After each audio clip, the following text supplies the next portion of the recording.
Shri Sachchidananda Sadhguru Sainath Maharaj key జై. శ్రీ సచ్చిదానంద సద్గురు అలివేలు మంగమ్మ సహిత Bharadwaj Maharaj key జై. శ్రీ సచ్చిదానంద సద్గురు నాంపల్లి బాబా మహారాజ్ కీ జై. జై సాయి మాస్టర్. ముందుగా ఒక విషయం చెప్పి తర్వాత మనం సత్సంగంలోకి వెడదామండి. నిన్నటి ఆ వడగళ్ళ వానకి మాకు మొక్కలు చెట్లు మా ఇంట్లో నేను పెంచుతున్నవన్నీ పడిపోయాయి. చాలా వరకు ఆల్మోస్ట్ పూల మొక్కలు ఇప్పుడు ప్రస్తుతం ఏమీ లేకుండా అయిపోయిందనమాట. అవి ఉన్నవేవో పెట్టాము, ఇంకా తులసి దళాలు అవి ప్రస్తుతం ఇట్లాంటి అలంకరణ, అందువల్ల ఇవాళ ఎక్కువ పువ్వులు అవి కూడా లేకుండా అయిపోయిందనమాట. మాకు పెద్ద పెద్ద చెట్లు అవి కూడా పడిపోయాయి. అది చూసినప్పుడు సిచ్యువేషన్ నాకు ఏమనిపించిందంటే, మనకి దత్తాత్రేయుడు సృష్టి స్థితి లయకారకుడు ఆయన అనుకుంటాం కదా భగవంతుడు. సో అలా అనిపించింది అనమాట నాకు. జరుగుతూ ఉంటుంది సృష్టిలో, సృష్టి స్థితి లయ అంతే. అలాగే మనకు కూడా అంతే కదా. మొక్కలు అన్నీ చూసినప్పుడు అనిపిస్తుంది ఎన్నాళ్ళు ఆయన దయవలన వచ్చాయి, ఆయన దయవలన చక్కగా అవన్నీ తెచ్చుకున్నాం, చక్కగా పువ్వులు వచ్చాయి, మనకు అన్నీ వచ్చాయి, అలంకరణ చేసుకున్నాం. నిన్న ఇంకంతే, ఏం చేస్తాం చెప్పండి. అది సృష్టి స్థితి లయ. అలాగే మనకు కూడా మన జీవితం కూడా అంతే, సృష్టి స్థితి లయ కారకులు ఆయన. అట్లా అనిపించింది, అదే చెప్దామని చెప్పి. రేపటి నుంచి ఏమో పువ్వులు లేవు, ఏం చేయించుకుంటారో ఆయన చూద్దాం. అలంకరణ అది ఆయన దయ మన ప్రాప్తం. అది మనం మొన్న సత్సంగంలో ఏం చెప్పుకున్నామంటే, మనం సాయితో పాటు మరికొందరు గురువుని అన్వేషిస్తూ వెళ్ళారని చెప్పుకున్నాం. సాయి ఒక్కరే గమ్యాన్ని చేరారండి. మిగతా వారందరూ దైవాన్ని అన్వేషించడం మాని వాళ్ళు అలాగా తిరుగుతూ ఆకలి దప్పులతో పరిభ్రమిస్తూనే ఉన్నారని చెప్పుకున్నాం. అంటే సాయి ఒక్కరే గమ్యాన్ని చేరారు అని చెప్పి ఆయన వృత్తాంతం కూడా మనం కొంత చెప్పుకోవడం జరిగింది.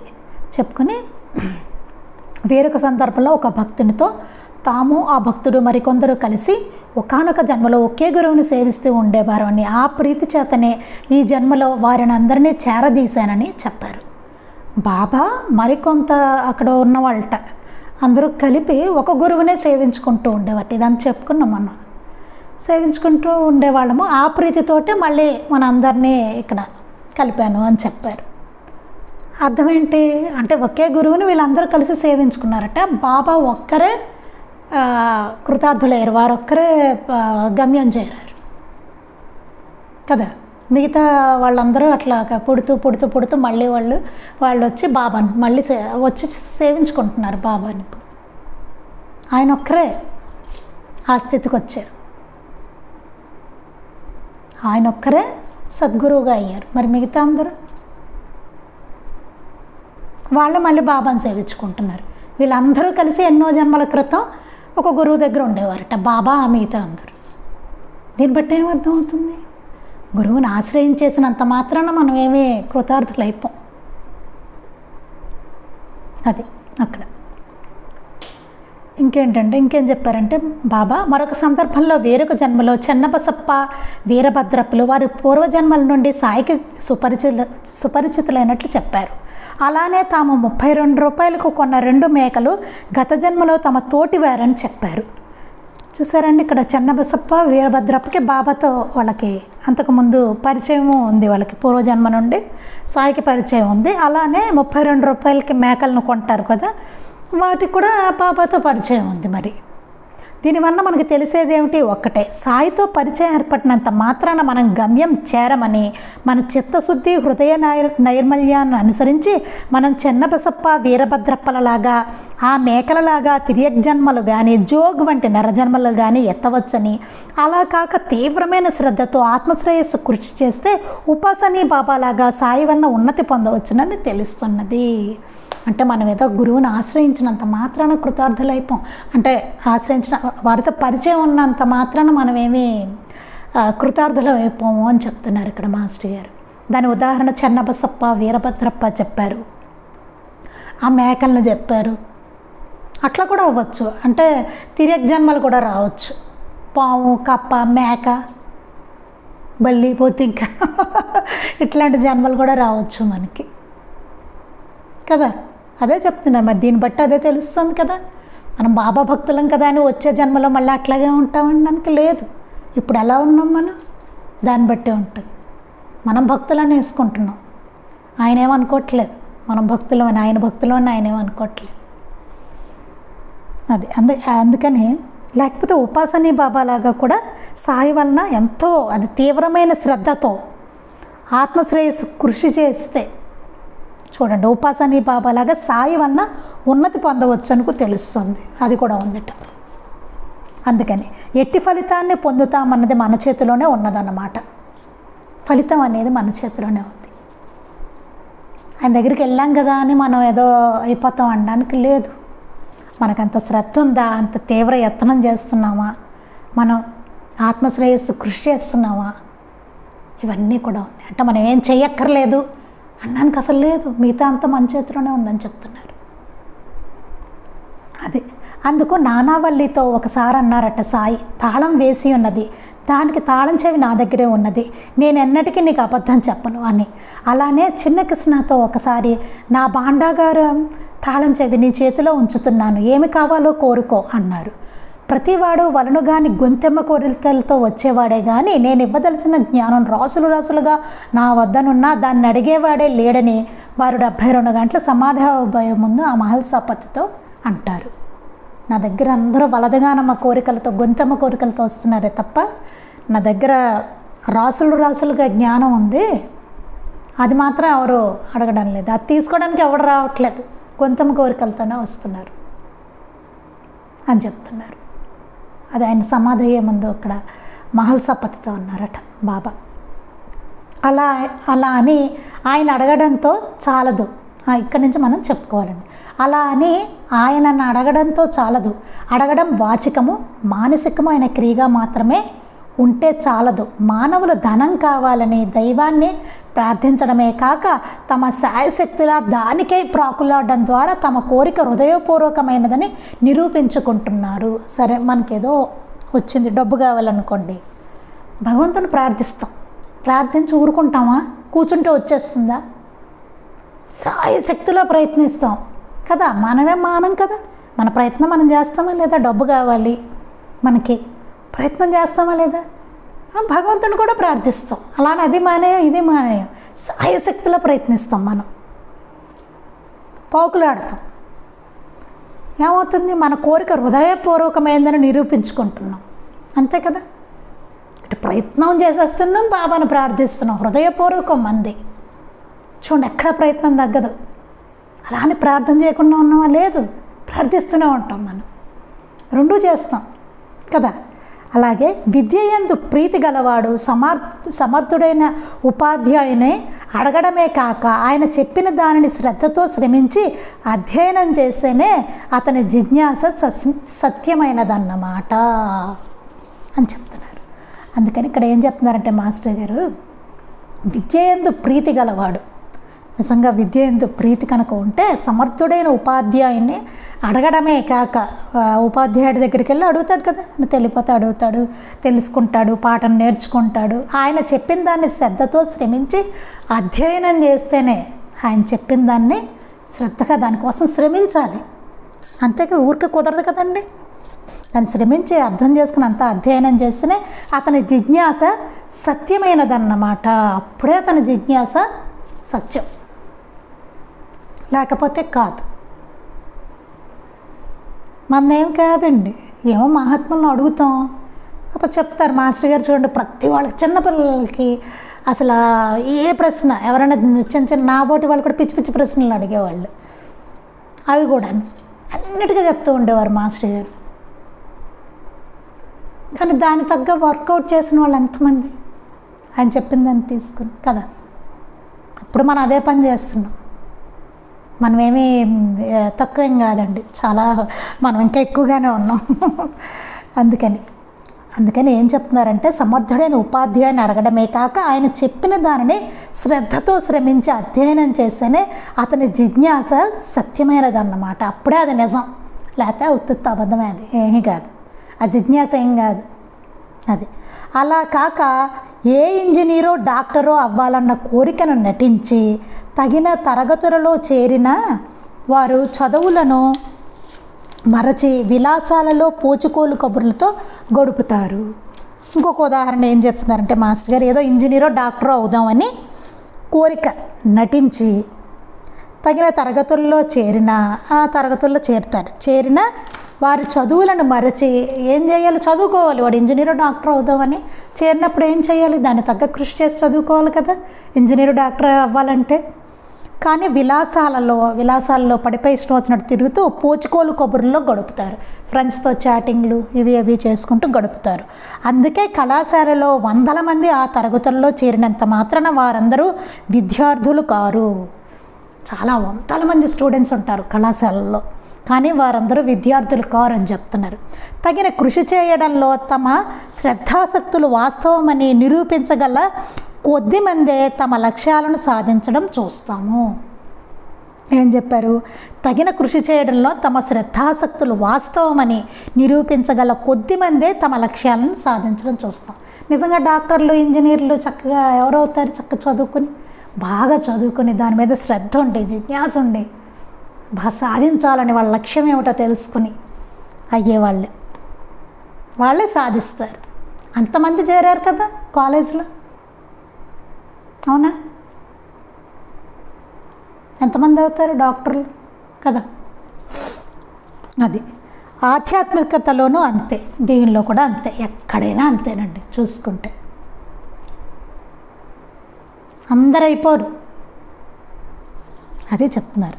అందుకే సాయి అన్నారు, ఆధ్యాత్మిక మార్గంలో శక్తినంతా వినియోగించి కృషి చేయనిదే ఫలితం లభించదు. అందుకే బాబా అన్నారు, ఆధ్యాత్మిక మార్గంలో శక్తినంతా వినియోగించాలట. ఏదో మనం గుడికి వెళ్ళి వచ్చేస్తే అయిపోయేది కాదు, కొబ్బరికాయ కొడితే అయిపోయేది కాదు, ఇది రోజు పూజ చేసేస్తున్నానంటే అయిపోయేది కాదు, ఇది పారాయణ చేసేస్తారండి, రోజు సత్సంగానికి వెళ్ళిపోతామండి, అటెండ్ అయిపోతామండి, ఒక అరగంట సత్సంగం, అబ్బా అసలు కానే కాదు, అదంతా కాదు. శక్తినంతా వినియోగించాలి. బాబానే చెప్పారు అక్కడ, శక్తినంతా వినియోగించాలని చెప్పారు. కృషి చేయనిదే ఫలితం లభించదు. అది నాన్హే ఘాట్ దున్నపోతు మీద దాటడం కంటే కూడా కష్టము. మనం చదువుకున్నాం లీలామృతంలో ఇదే విషయాన్ని. అంత ఈజీ ఏం కాదయ్యా నువ్వు అనుకున్నంత అని చెప్పారు బాబా. నాన్హే ఘాట్ దున్నపోతు మీద దాటడం కంటే కూడా కష్టం. అతను ఒళ్ళు హోనం అయిపోయింది, అంతకన్నా కూడా కష్టం అని చెప్పారు. అది సాగరం అనే పవిత్ర గ్రంథాన్ని చదివితే చాలదు, చదివిన దాన్ని బాగా మననం చేసుకుని ఆచరించాలి, అప్పుడే ఫలితం లభిస్తుంది అన్నారు. అతనితో ఏం చెప్పారు అప్పుడు, నాన్హే ఘాట్ మీద దున్నపోతూ ఎక్కి దాటడం కంటే కూడా కష్టము, విచారసాగరం అనే పవిత్ర గ్రంథాన్ని చదివితే చాలదు, చదివిన దాన్ని బాగా మననం చేసుకుని ఆచరించాలి, అప్పుడే ఫలితం లభిస్తుందని బాబా చెప్పారు అక్కడ. అంతే కదా చెప్పింది, చదివిన దాన్ని బాగా మననం చేయాలి, మననం చేసి దాన్ని ఆచరించాలి, అప్పుడే ఫలితం, లేకపోతే లేదని చెప్పారు. అట్టి వాళ్ళే కృతార్థులు అవుతారు. మనం అవుతామా లేదా? రోజు పారాయణ చేస్తున్నాం లీలామృతం, రోజు మనం సత్సంగాలు ఇదంతా చెప్పుకుంటున్నాం, బాగుంది అంటే చదువుతున్నాం అంతే. మననం చేస్తున్నామా? దాన్ని చేసుకుని పోనీ ఆచరణలకు ఏమైనా తెచ్చుకుంటున్నామా?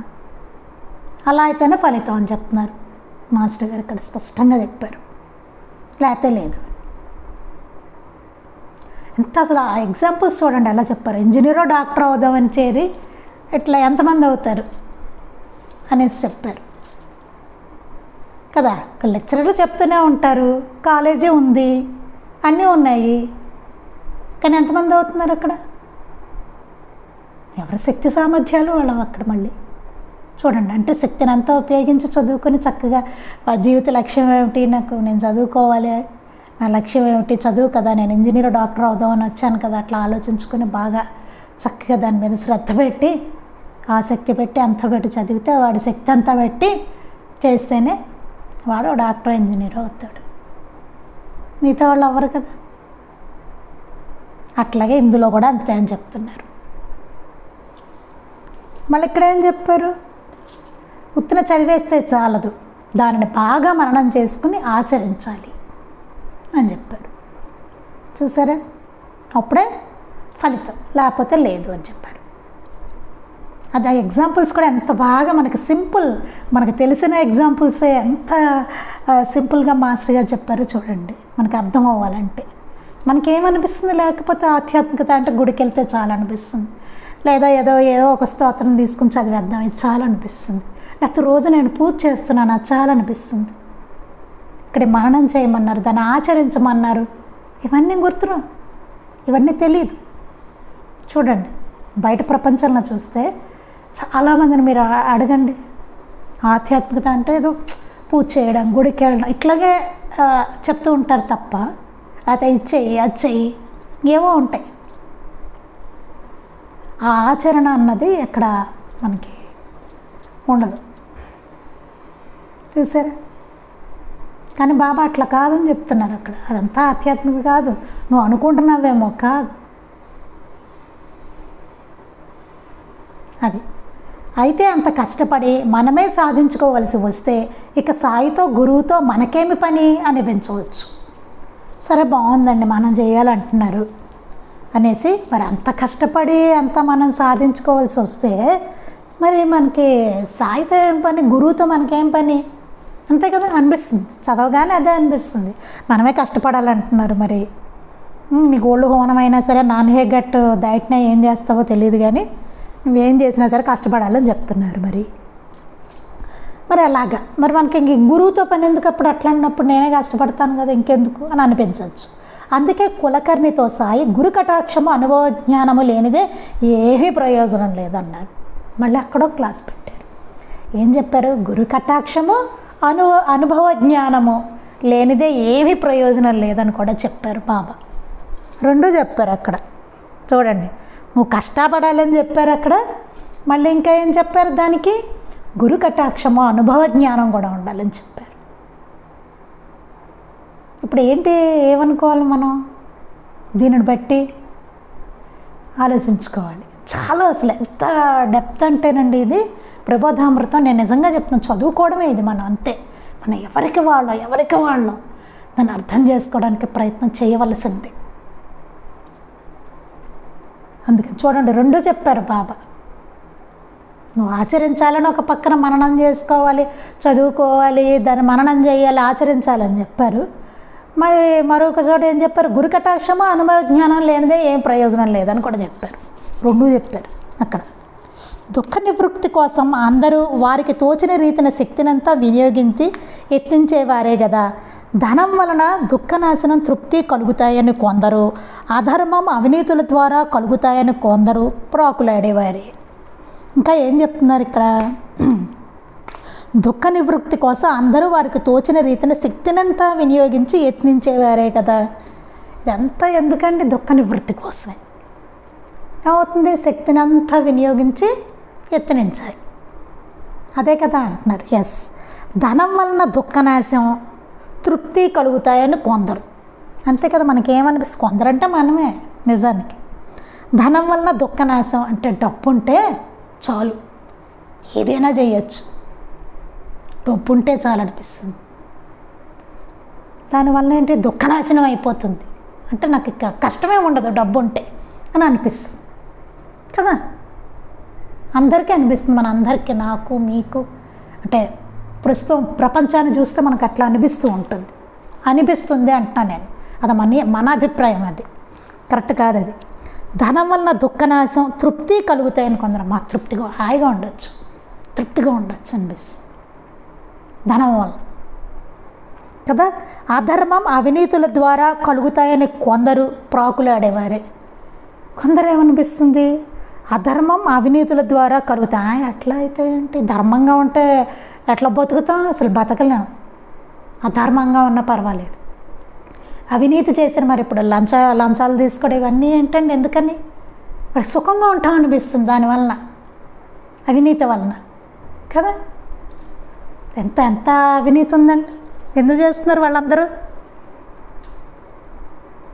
అదే అందుకే సుఖంగా ఉంటాం అనిపిస్తుంది, డబ్బు వస్తుంది సుఖంగా ఉండొచ్చు అనిపిస్తుంది. అలా పాకులాడేవారే, దానికోసం పాకులాడతాడు వాడు. అధర్మంగా ఎట్లా సంపాదించాలి, ఇంకా ఏం చేయాలి, ఎంత జరుగుతుందో చూడండి. ఆ ఒక్క కోరిక ఎక్కడికి వెళ్తుందో చూడండి. కానీ ఎవరూ నిజమైన నిలకడ కలిగిన తృప్తిని పొందలేకపోతున్నారు. కానీ ఎవడైనా నిలకడైన తృప్తి పొందుతున్నాడా? నిజానికి అసలు చాలా దారుణమైన ఎఫెక్ట్ కూడా వస్తుంది దానివల్ల. వారు చేసే యత్నాలు వారిని మరింత అశాంతిలో, చింతలలో ముంచుతున్నాయని గుర్తిస్తారు. చివరికి ఏమవుతుంది, మనం చేసే ఆ యత్నాలన్నీ ఇంకా అశాంతిల్లో, చింతల్లో ముంచేస్తాయని గుర్తిస్తారు. ఇప్పుడు అవినీతి ఎవడో చేస్తున్నాడు బాగా, కొంతకాలం కొన్ని సంవత్సరాలు వాడు ఏలేస్తాడు, బాగానే ఉంటుంది. తర్వాత ఎప్పుడో దొరుకుతాడండి ఒక్క చోట, చాలు వాడికి అయిపోయింది, ఇంకా క్లోజ్ వాడిది, అంతేనా? ఎక్కడో లంచం తీసుకుంటూ దొరుకుతాడు వాడు, అయిపోయింది. లేదా అవినీతికి పాల్పోయి ఎక్కడ ఏదో చేశాడు వాడు, దొరికాడు, ఏముంది, అయిపోయింది. అప్పటి వరకు బాగానే ఉంటాడు, కింగ్లాగా వాడు. అక్కడతో వాడి పరిస్థితి ఇది. అలా అన్నీ అంతేనండి. చివరికి ఏం తెలుస్తుంది, ఆ యత్నాల్లోనే మరింత అశాంతి, చింతలతో ముంచుతున్నారని గుర్తిస్తారు, మునిగిపోతుంది అనమాట అది. అందుకని మత్తు మందుల్లో మునిగే వారికి ధనం ఆవశ్యకం. మత్తు మందుల్లో మునిగే వాళ్ళకి ఏదైనా కావచ్చు, అది డ్రగ్స్ కావచ్చు, ఈ గంజాయిలు, లేకపోతే ఇప్పుడు ఇవన్నీ ఒకప్పుడు చెప్పుకునే అవసరం ఉండేది కాదు, ఇప్పుడు చెప్పుకోవాల్సి వస్తుంది. ఇప్పుడు అవన్నీ ఉన్నాయి కాబట్టి ఈ డ్రగ్స్ లాంటివి, గంజాయిలు, నెక్స్ట్ సిగరెట్లు కానివ్వండి, తాగుడు మద్యపానం కానివ్వండి, ఇవన్నీ మత్తు మునిగే వారికి ధనం ఆవశ్యకం. డబ్బు కావాలి, లేకపోతే ఎక్కడి నుంచి వస్తుంది? డబ్బు కావాలి కదా వాడికి. ఇప్పుడు స్టూడెంట్స్ని కూడా అట్రాక్ట్ చేసుకుంటున్నారు వాటితోటి. డ్రగ్స్ చక్కగా చిన్న చిన్న షాపుల్లో కూడా అమ్ముతున్నారట. వాడు వెళ్ళి ఏదో పేరు చెప్తాడు, వాడికి అది ఇస్తాడు, చాక్లెట్ అంటాడు, ఆ చాక్లెట్ ఇస్తాడు వాడికి, గంజాయి చాక్లెట్. స్టూడెంట్స్ని అట్రాక్షన్, ఇప్పుడు వాళ్ళని అట్రాక్ట్ చేసుకుని వాళ్ళని పాడు చేయడం అన్నమాట. అసలు సమాజం అంతా కలిసి ఏం చేస్తుందండి, బాగుపడాలన్నది పోయి నేను బాగుపడాలి, పక్క వాళ్ళందరూ పోవాలి. అంటే నేను బాగుపడాలంటే పక్క వాళ్ళందరూ పోవాలన్నమాట. వాళ్ళు నాశనం అయిపోతే ఏదో రకంగా వాడు అయిపోవాలి, నాశనం అయిపోతే వీడు బాగుపడతాను అనుకుంటాడు. అట్లా తయారవుతుంది పరిస్థితి. ఇదా ఆ రకంగా సంపాదించాలా సంపాదన, ఇంకేం మార్గం దొరకలేదా? చూసారు, అదే అధర్మం, అవినీతిగా బతికితే బాగుంటుంది అనిపిస్తుంది వాడికి. అంటే ఎలాగోలాగా డబ్బు అట్లా సంపాదించాలి, ఉన్న చాలా అట్లా వాడికి, ఇంకా ఇట్లా అయితే ఇంకా బాగా వస్తుంది. అంటే దేనికైనా ఆ డబ్బు కోసం, దానికోసం వాళ్ళు దేనికైనా దిగజారుతారనమాట. అది పరిస్థితి. ఇంకొకడు ఏం చేస్తాడు, మందు షాపులు పెడతాడు. వాడికి బాగా అంటే చాలా బాగా వస్తుంది డబ్బులు కదా. కానీ ఎంతమంది కుటుంబాలు సర్వనాశనం అవుతున్నాయండి. పాపం భార్య బిడ్డలు ఎంత ఏడుస్తారండి. ఇవన్నీ వాడు ఆలోచిస్తున్నాడా అలాంటి షాప్ పెట్టే ముందు? పబ్బులు, క్లబ్బులు, ఇవన్నీ అసలు పలకాలంటేనే నాకు చాలా బాధగా ఉంది. ఎందుకంటే స్టూడెంట్స్ పోతున్నారండి, నాశనం అయిపోతున్నాయి జీవితాలు. ఇది పరిస్థితి. ఇది వాడి ఏ అదృష్టం బాగుండో, ఇలా మాస్టర్ గారి గ్రంథం ఏదో వాడికి దొరికితే ఎవడైనా బాగుపడతాడు, అంతే. లేకపోతే అంతే అక్కడే ఉంటాడు, వాటిల్లోనే పబ్బుల్లోనో క్లబ్బుల్లోనో ఉంటాడు. లేకపోతే ఇలా గంజాయి చాక్లెట్లు కొనుక్కుంటూ ఉంటాడు వాడు. అది పరిస్థితి, అట్లా ఉంది ఇప్పుడు. అందుకని మత్తు మందుల్లో మునిగే వారికి ధనం ఆవశ్యకమైన డబ్బు కావాలి కదండి. మత్తు మందుల వాడికి ఈ పిల్లలు ఏం చేస్తారు, ఇంట్లో దొంగతనాలు, ముందు చిన్న చిన్న దొంగతనాలు మొదలు పెడతారు. మొదలుపెట్టిన తర్వాత పెద్ద పెద్దవి ఎట్లా తయారవుతారు వాళ్ళు? డబ్బు కావాలి వాళ్ళకి. చదువు చెట్టు ఎక్కుతుంది, ఈలోపు వీళ్ళు ఈ వ్యసనాల కోసం, డబ్బు కోసం తిరిగి పిచ్చి పిచ్చి పనులన్నీ చేసి అంతా చాలా జీవితాన్ని సర్వనాశనం. చిన్న వయసులోనే వాళ్ళకి ఆరోగ్యాలు నాశనం అయిపోయి, డ్రగ్ అడిక్ట్లు అయిపోయి వాళ్ళు హాస్పిటల్ పాలయ్యి ఇట్లాంటి పరిస్థితులు ఉంటాయి. లబోదీబం అన్నప్పుడు పేరెంట్స్ అందరూ ఏడుస్తారు. ఇది ఏం సాధిస్తున్నాం? సమాజం ఎటు వెళ్ళిపోతుంది అట్లా. ఇదనమాట. అందుకని మత్తు మందుల్లో మునిగే వారికి ధనం ఆవశ్యకం. ఒక వంక తిండి గుడ్డల కోసం, మరొక వంక మత్తు మందుల కోసం. కానీ మత్తు పదార్థాల వలన వారికి పనిచేసే సామర్థ్యం, ఆరోగ్యం లోపించి కుటుంబంలో చిక్కులొచ్చి జీవికకై ముప్పు వాటిల్లే స్థితికి వస్తారు. ఒక వంక ఈ మత్తు మందులకు డబ్బు కావాలి, ఒక వంక తిండి గుడ్డకి డబ్బులు కావాలి. ఎంత కష్టం చూడండి అది వాడికి. పోనీ ఏమైనా తిండి గుడ్డ కోసం పనిచేద్దామంటే వాడు చేయలేడు. ఈ మత్తు మందులకు అలవాటు పడిన వాడికి సామర్థ్యం, ఆరోగ్యం లోపించేస్తుంది. వాడికి లోపించి కుటుంబం చిక్కులు వచ్చేస్తాయి. కుటుంబంలో జీవికకై ముప్పు వాటిల్లే స్థితికి వస్తాడు. వాడికి జీవించడానికే ముప్పు వచ్చేస్తుంది. ఇప్పుడు ఆఖరికి హాస్పిటల్ బెడ్ మీద చేస్తాడు. అది పరిస్థితి జరిగేది అది. కనుక మన యత్నంతో మాత్రమే తృప్తి శాంతుల రూపమైన జ్ఞానం కలగదనడానికి ప్రపంచమంతా ఉదాహరణే. కనుక ఒక్క మన యత్నంతో తృప్తి శాంతులు రూపమైన జ్ఞానం కలుగుతుంది. మన యత్నంతో మన తృప్తి శాంతులు వచ్చేస్తాయి, జ్ఞానం కలుగుతుంది అనడానికి ఇది మనం చూసే ఈ ప్రపంచమే ఉదాహరణ అని చెప్తున్నారు. అందుకని ఇక్కడ గురు కటాక్షము, అనుభవ జ్ఞానము, సేమ్ టైం మన యత్నం అన్నీ చెప్తున్నారు ఇక్కడ. మన ప్రయత్నం కూడా ఉండాలి. మనకు మనంగా తృప్తి శాంతులను లేకపోతే ఏదో సాధించేసుకుందామంటే పక్కదారులు కూడా పడతాం అనమాట. అప్పుడు ఏమనిపిస్తుంది, డబ్బు ఉంటే ఒకడికి ఏమనిపిస్తుంది, తృప్తి శాంతి ఎట్లా వస్తుంది, డబ్బు ఉంటే తృప్తిగా ఉండొచ్చు అని ఒకడికి అనిపిస్తుంది. ఇంకొకడికేమో ధర్మంగా ఉంటే ఎట్లా ఉంటాం హాయిగా మనం, అందుకని అధర్మంగా ఉందాం, అవినీతిగా చేద్దాం అని ఇంకొకడికి అనిపిస్తుంది. అందువల్ల మనకు మనం యత్నించామనుకోండి అట్లనే ఉంటుంది. రకరకాలుగా అనిపిస్తుంది, ఒక్కొక్కడికి ఒక్కొక్కలా అనిపిస్తుంది. అదేది కరెక్ట్ కాదు, తప్పుడు మార్గంలోకి వెళ్ళిపోతాం మనకు మనంగా యత్నించుకునే ప్రయత్నం చేస్తే. దానికోసం ఎవరో బుద్ధుడు లాంటి వాళ్ళు అట్లా సాధించారు వాళ్ళు. అందుకనే చెప్పారు, గురువుని ఆశ్రయించి ఆయన గురు కటాక్షము, అనుభవ జ్ఞానాన్ని పొందుతూ మనం అప్పుడు దానికోసం తీవ్ర యత్నం చేయాలి. అది దేనికోసం యత్నం చేయాలో దానికోసం యత్నం చేయాలి. అది అందుకని ఈ ప్రపంచం అంతా ఉదాహరణ. మన ప్రయత్నంతో మాత్రమే తృప్తి శాంతుల రూపమైన జ్ఞానం కలగదనడానికి మనం చూసే ఈ ప్రపంచం అంతా ఉదాహరణే అని చెప్తుంది. కారణం, ఈ సృష్టి అంతా నేను నాది అన్న భావాలను ఆధారంగా చేసుకున్న అజ్ఞాన వికారాల చేత ప్రేరేపింపబడి అట్టి దుఃఖదాయకాలైన లక్ష్యాలను ఉద్దేశించే పని చేస్తుంది. మనకేమవుతుంది, మామూలుగా నేను నాది అనే భావాలతోటే మనం అజ్ఞాన వికారాల చేత ప్రేరేపింపబడి ఉంటాం. అలా దాంట్లోనే దుఃఖదాయకమైన లక్ష్యాలనే మనం నిర్దేశించుకుంటాం. మనం చేసే పని అదే, దాన్నే నిర్దేశించుకుంటాం. మన లక్ష్యం ఏమవుతుంది, దుఃఖదాయకమైనదే అవుతుంది. బాగా డబ్బు ఉండాలి, దానికోసం శాయశక్తిలో మనం ప్రయత్నం చేస్తూ ఉంటాం అన్నమాట. దానికోసం ఏదైనా చేస్తారు. ఆఖరికి ఇంకో స్టెప్ వెళ్ళిన వాళ్ళు ఏం చేస్తారంటే దానికోసం ఏది చేయడానికైనా తెగిస్తారనమాట. ఎదుటివాడు ఏమైపోయినా సరే, నాశనం అయిపోయినా సరే తాను బాగుండాలనుకుంటాడు, నేను నాది. వాడు బాగుండాలనుకుంటాడు. అలా ఏదైనా ప్రయత్నం చేస్తారు. అంటే వాడి లక్ష్యం అదే, వాడికి తెలీదు ఆ లక్ష్యాన్ని ఎట్లా చేయరు. అసలు వాడి లక్ష్యం అదే, లక్ష్యమే తప్పుడు లక్ష్యం వాడిది. అది సద్గురువు లభించగానే అజ్ఞానం వదిలి ఆ కృషి అంతా సరైన లక్ష్యం వైపుకు వివేకంతో కూడి పనిచేయడం వలన ఫలిస్తుంది. అప్పుడు ఏమవుతుంది, అలా మనకి లక్ష్యం తెలియనప్పుడు సద్గురువు లభించారనుకోండి, లభించగానే అజ్ఞానం వదిలి ఆ కృషి అంతా సరైన లక్ష్యం వైపుకు వివేకంతో కూడి పనిచేయడం వలన ఫలిస్తుంది. అప్పుడు ఏమవుతుంది, ఆ కృషి అంతా ఏమవుతుంది, సరైన లక్ష్యం మీదకి వెళ్తుంది. అసలు మన లక్ష్యం ఏమిటి అన్నది. లేకపోతే అప్పటి వరకు మన సొంత లక్ష్యాలు ఉంటాయి. గురువుని ఆశ్రయించిన తర్వాత ఏమవుతుందంటే అప్పుడు మన కృషి అంతా సరైన లక్ష్యం మీదకి వెళ్తుంది. వివేకంతో కూడి పనిచేయడం వలన ఫలిస్తుంది. ఆ లక్ష్యం వైపుకి వెళ్ళి వివేకంతో మనం పనిచేస్తాం, అప్పుడు దానివలన ఫలిస్తుంది. అందుకే కృషి మాత్రమే కాక గురు కటాక్షం కూడా అవసరం అన్నారు బాబా.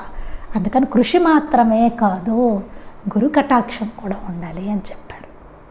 చూసారండి, ఇక్కడ గురు కటాక్షం ఉండాలి.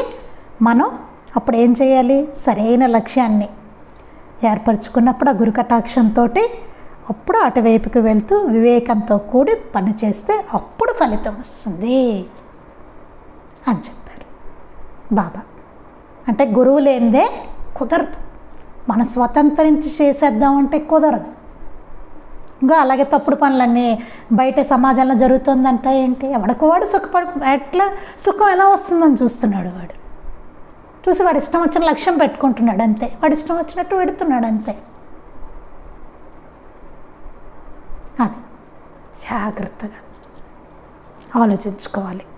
అందుకని ఏం చెప్పారు? కృషి మాత్రమే కాక గురు కటాక్షం కూడా అవసరం అన్నారు బాబా. అట్టి గురువుకు దూరం అవడం అంటే మన లక్ష్యం నిజమైన జ్ఞానం మీద నుండి దానిని ప్రసాదించగల జీవిత విధానం నుండి పక్కదారి పట్టిందని అర్థం. అంతటి గురువుకి దూరం అవ్వడం అంటే ఎందుకు అవుతారండి? అయ్యారనుకోండి, ఏమవుతుంది? మన లక్ష్యం నిజమైన జ్ఞానం మీద నుండి దానిని ప్రసాదించగల జీవిత విధానం నుండి పక్కదారి పట్టిందని అర్థం. గురువుకి దూరం అయిపోయామంటే ఎందుకు అవుతాం? మనం ఏంటంటే నిజమైన జ్ఞానం నుంచి అట్టి ప్రసాదించగల జీవిత విధానం నుంచి పక్కదారి పెట్టామని అర్థం. గురువుకి దూరం ఎప్పుడవుతారంటే పక్కదారి పట్టినప్పుడు అవుతారు. పక్కదారి ఎప్పుడైతే పడతారో అప్పుడు గురువుకు దూరం అవుతారు. అదే చెప్తున్నారు. ఎంత కష్టమో చూడండి నిలుపుకోవడం. సరైన లక్ష్యం ఉండాలి. ఆయన ముందు గట్టిగా పట్టుకోవాలి. అది ఇంపార్టెంట్. అక్కడ చెప్తుంది అదే. ఎందుకు గురువు అంటే అది. అందుకు మనకు మనంగా ఏమీ చేయలేం. ఆయన లభించిన తర్వాత అప్పుడు ఇంకా ఆయన కటాక్షంతో మనం సాయశక్తులా ప్రయత్నించే బాధ్యత మాత్రం మనదే అని చెప్పారు. చూడండి, లింక్ గమనించాలి. మాస్టర్ గారు అట్లా స్టెప్ బై స్టెప్ ఎట్లా తీసుకొస్తున్నారో చూడండి. ఆశ్రయించిన వాళ్ళందరూ కృతార్థులయ్యారంటే అవ్వలేదు. ఎందుకంటే వాళ్ళు దానికై వాళ్ళు శ్రమించలేదు, దానికై వాళ్ళు కృషి చేయలేదు. అది ఎలా ఉండాలట? గురువు దగ్గరికి వెళ్ళినా ఆయన కటాక్షంతో మనం ఆ యత్నం కూడా తీవ్రంగా చేయాలని చెప్తున్నారు. అది ఉంటేనే కలిస్తేనే అవుతుంది అని చెప్పారు బాబా. ఏది లోపించినా ఇందులో అయిపోయింది మన పని. అందుకని అట్టి గురువుకు దూరం అయితే కనుక లక్ష్యం నిజమైన జ్ఞానం మీద నుండి దానిని ప్రసాదించగల జీవిత విధానం నుండి పక్కదారి పట్టిందని అర్థం అని చెప్పారు. అందుకే ఆయనకు మాత్రం ఎప్పుడు దూరం అవ్వకూడదండి. అది ఎప్పుడు జరగకూడదు. చాలా జాగ్రత్తగా అది మనలో వికారాలు చాలా వికారాలు పనిచేస్తూ ఉంటాయి. వాటిని ఎప్పటికప్పుడు నివారించుకుంటూ జాగ్రత్తగా ఆలోచించుకుంటూ అట్టి ఆలోచన మాత్రం అసలు రానివ్వకూడదు. అది చెప్పుకున్నప్పుడు అదే గుర్తొస్తుంది. రుసో మమ ప్రియాంబిక అని వస్తుంది చూసారా? ఎంత ఆర్తితో ఉంటుంది అది. ఆరతి అసలు చూడండి ఎంత అద్భుతంగా ఉంటుందో అది. ఆయన దగ్గర మాత్రం జాగ్రత్తగా ఒళ్ళు దగ్గర పెట్టుకుని మాత్రం ఉండాల్సింది. తప్పులు ఏమైనా ఉంటే అవన్నీ మనమే, అది గుర్తుపెట్టుకోవాలి. ఇంకా మిగిలింది రేపు చెప్పుకుందామండి. శ్రీ సచ్చిదానంద సద్గురు సాయినాథ్ మహారాజ్ కీ జై. శ్రీ సచ్చిదానంద సద్గురు అలివేలు మంగమ్మ సహిత భరద్వాజ మహారాజ్ కీ జై. శ్రీ సచ్చిదానంద సద్గురు నాంపల్లి బాబా మహారాజ్ కీ జై. గురుదేవ దత్త అవధూత చింతన. లోకా సమస్తాః సుఖినో భవంతు. లోకా సమస్తాః సుఖినో భవంతు. లోకా సమస్తాః సుఖినో భవంతు. జై సాయి మాస్టర్.